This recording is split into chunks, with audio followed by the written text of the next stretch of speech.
Episode 92. Is it a clinical skill or customer service issue? With Kathy Cervo. Welcome to Clinicians Creating Impact, a show for physical therapists, occupational therapists, and speech language pathologists looking to take the next step in their careers and make a real difference in the lives of their clients. If you're looking to improve the lives of neurodiverse children and families with neurological-based challenges, grow your own business, or simply show up to help clients, this is the show for you. I'm Heather Branscombe, therapist, certified coach, clinical director, and owner of Abilities Neurological Rehabilitation. I have over 25 years experience in both the public and private sectors, and I'm here to help you become the therapist you want to be, supporting people to work towards their dreams and live their best lives. You ready to dive in? Let's go. Hi there, friend. I hope you're doing well. I am recording this amazing interview that I did with Kathy. I think it's short, but it gives you some sweet and gives you some tangible things. And we really talk about a pattern that I've noticed over my 25-year plus clinical career, and that Kathy has also noticed dealing with any customer service issues. So I'm really excited for you to hear this thing. I think a lot of people think that we have a clinical issue when in fact there is a customer service issue, which we talk about in the interview today is actually something more. We don't talk a lot about customer service, whether that we are being trained to work in a public system, but whether we are working publicly or privately, the truth is our relationship with our client or our customer service skills are really important. And so I hope that you get some nuggets today from our interview with Kathy for you to be able to apply to your practice today. So with that, I hope you enjoy the interview with Kathy Cervo. All right. Welcome, Kathy. You're not the first person who's come back for a second time, but you're the second. So I do appreciate you coming back and having a conversation today. So, first of all, for somebody who is a clinician, I think your job is pretty unique. How would you explain to a clinician what your job is? I would explain it by telling them that I'm a resource for them to be able to really balance their experience, but also with the client experience, and to help them to build a caseload and a schedule that best suits them and gives them the most success in terms of having diversity and learning and growing within their space, but also having enjoyment and being excited to go to work all the time. Amazing. That sounds like a fun job. What do you love best Oh, about your job? there's a lot of different things because my job will touch on a lot of different aspects at Abilities, but I really like when I can connect with people, see that there's a problem, and be able to have solutions and options to be able to offer people and let them choose how they want to move forward. And then seeing them work with therapists and work with, different people at Abilities to be able to have progress and to be able to be happy and have that positive relationship in their therapeutic journey. Amazing. So I wanted to bring you on today because I think that again, your job is unique. I definitely have not seen your position in any other organization that I work with because typically, if there is a challenge with a client, especially if a client has a complaint, usually in an organization, in the ideal world, I guess they would talk to the clinician themselves. And then if the organization was large enough or they weren't getting the resolution that the client was looking for, they would usually go to their boss, who is also a clinician. And so I think what's unique about you is that you actually aren't a clinician by background. And I think that what's interesting about that is that both clinicians and clients often think that the challenge is a clinical issue when I think in you working in your job, and I think, and you can tell me where I'm wrong, but often the challenges aren't actually clinical challenges. They're often customer service challenges. So, first, I just want to lay that out. Would you agree with that? Yeah, I would. I would for sure.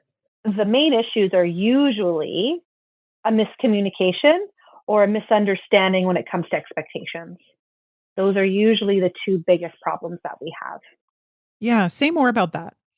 Yeah, so I'll start with the first one with miscommunication. So whenever either an admin or a therapist or a rehab assistant is feeling like something is not going the way they think it should, or they're feeling like someone is unhappy, whether they verbalize it or they have kind of, not been showing up to their appointments or canceled everything altogether, that's usually when they involve me and they are kind of looking for either some direction or looking for me to be a person to contact them where it feels a little more comfortable, where the client can be fully honest. Because if it is an issue with not being the right fit with a clinician, they don't always want to say that. They don't want to hurt anybody's feelings, or they just don't really know how to articulate their problems sometimes. So it's a very easy way for me to come in very neutral so that they can have a good sounding board to talk to.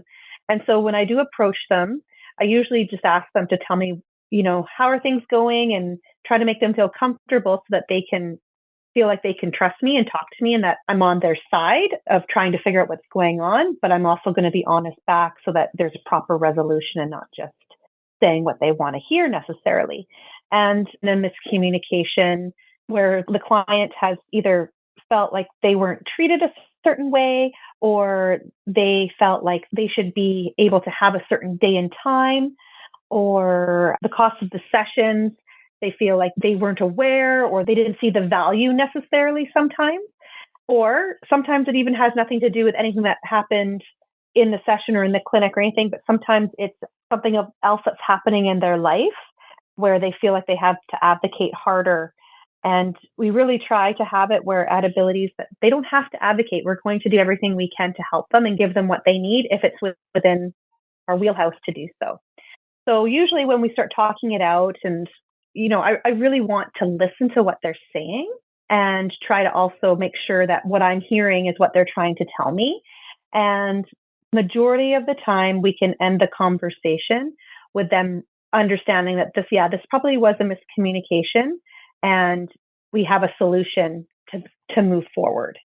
Then the other side of it, which comes into the miscommunication aspect, is when a client has an expectation, or sometimes even a clinician has an expectation from the client, but usually it is from a client side where they have this expectation that that A, B, and C should happen in a session, or their child should be doing A, B, and C in a session, or, what happens in the session should equal these certain results.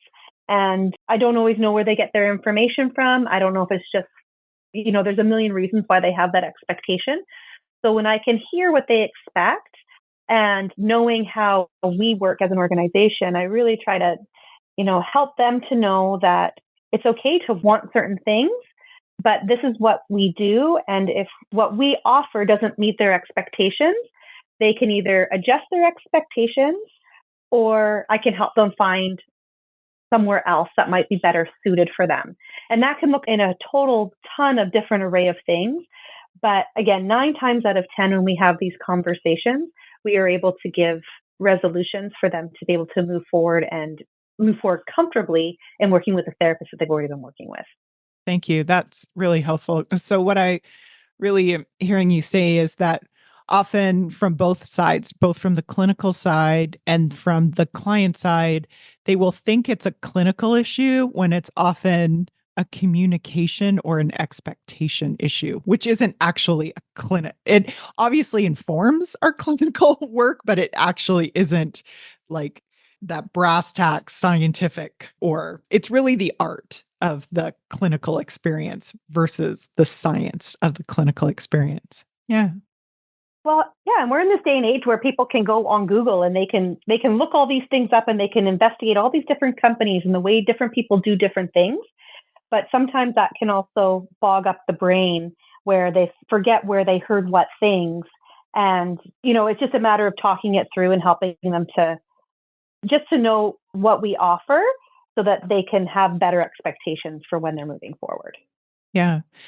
I'm curious, if you had a magic wand, what do you wish more clinicians knew about customer service? Because the truth is, we're not really taught that customer service aspect in school. And certainly you see that in both private and public places where people can have, like, we'll say they're good clinicians, but they don't have good bedside manner or whatever we want to call it. So, what do you wish clinicians knew about customer service? Yeah, there's a couple things. One is it's okay to have a boundary. It's okay for you not to be what everything to every person. So it's okay for a clinician to have a certain style and to be able to work with people that appreciate the style that they're in. And you can't really put that in a box per se. Like, not everyone knows what they like until they've had chances to experience different things. And so I think sometimes clinicians, they want to, like I said, be all things to all people. And that it's not really genuine, because when you're trying to suit whatever they're wanting all the time, and maybe there's a bit of give and take in those situations at times, but generally you are who you are. And there's going to be a lot of people that appreciate your take, the way that you present, the way that you build rapport, the way that you design a treatment plan, and the way that you apply it. So that's kind of one to kind of, and to also, like, in the sense of a boundary, is to be able to say, sorry, I don't have room in my schedule to see you tomorrow, and to be able to walk away and not be worried about it and feel bad about it and all those things, because it's okay for you to say no, and to maybe give options. And that's a really good part of customer service, is when you can't do something that you're being asked. If you can give options where they then can choose what works for them, then there's nothing really else that you can do at that point. So I think finding a boundary and and it's going to look different for everybody, of how much you're going to allow and what you're not going to allow. And I think that takes time to figure out. But having a boundary is really important, and that it's allowed. And it's actually a really great and freeing thing to be able to have those boundaries. What I hear you say is you having healthy boundaries yourself as a clinician actually creates a better customer service experience. 100%. Yeah, 100%. I think because it's not mean, it's actually very compassionate to have boundaries. And when people know where they stand, then that builds a huge level of trust. So when you say you aren't able to do something, or that's not in your scope, or whatever it may be, then people believe you because you hold that boundary with them, right? So the presentation of that boundary can be, I think that's where some of that bedside manner can come into place. And I think it's good to kind of know yourself. Like, are you a good communicator over email? Are you better to communicate over the telephone? If you are someone that, can be kind of blunt and straight to the point, maybe there's some things that you can add to your communication to soften it a little bit. But again, I think that's just really kind of getting to know yourself, and knowing and listening when you're having these experiences, when people that are there to help you are kind of giving you that constructive criticism. That can really go a long way, because everyone is so different. And that's a part of where my job comes in as well, is where I've had lots of clinicians come to me and say, can you just read my email and make sure that sometimes it's not too clinical, because I'm not a clinician, and to be able to read it, to understand it for the regular person. And then two, just so that it comes off as kind and not cold, because some of those individuals know that their emails are they'll give a lot of really great information, but sometimes it could be too blunt and to the point, and it kind of lacks a bit of the relationship side, which they have done very well in person, right? So we all communicate differently through different modes of communication. And so I think finding out what your best way to communicate with someone can really help you in keeping those relationships positive. It sounds like you're using customer service and relationship building almost interchangeably, which makes sense. Yeah, for sure. And I think is when you have a bit of a negative or a bit of a clashing, the best thing that you can do is to work through it. You learn so much from it, and you then can actually have a stronger relationship. And this isn't just in the workplace. This is everywhere, right? When we have a conflict with someone, it's always best to work through it and not run away from it. You can learn a ton, and most times your relationship can find a stronger foundation from it. Yeah, that's amazing. So, if clinicians or anyone else, because I know the other part of your job, I often like to refer to you as the Wayne Gretzky of referrals because you're really good at matching referrals from the community to our clinicians.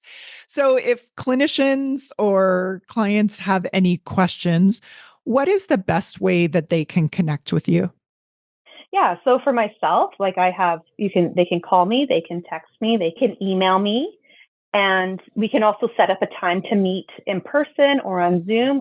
I really try to have all kind of things available because everyone has different timelines. And when they want to communicate, sometimes clinicians are communicating not during business hours, but they still want to get their thoughts out or they're trying to organize or whatever it may be. So I try to make myself as available as possible to talk to them in a way that's most comfortable for them. So, and I definitely see it throughout the organization that different people appreciate different ways to connect. And so to me, there's no wrong or right. If I'm finding that we are communicating and we're kind of not, I'm getting a sense where we're not really understanding each other, then I would definitely either go in or I would give them a call or what have you, just because face to face or voice to voice is always, it's a softer way to communicate. I think everyone softens when you're kind of face to face or phone to phone, like voice to voice. Yeah, amazing. And so we'll make sure to put all of your contact information in the show notes, or people can also go to our website if they want to hear more from you. Well, thank you, Kathy. I appreciate you joining us today. You're very welcome. If you enjoyed today's show and don't want to worry about missing an episode, you can follow the show wherever you listen to your podcasts. And if you haven't already, I would really appreciate it if you could leave a rating and review to let me know what you think and to help others find clinicians creating impact. It doesn't have to be a 5-star rating, although I sure hope you love the show. I'd really want your honest feedback so I can create an awesome podcast that provides tons of value.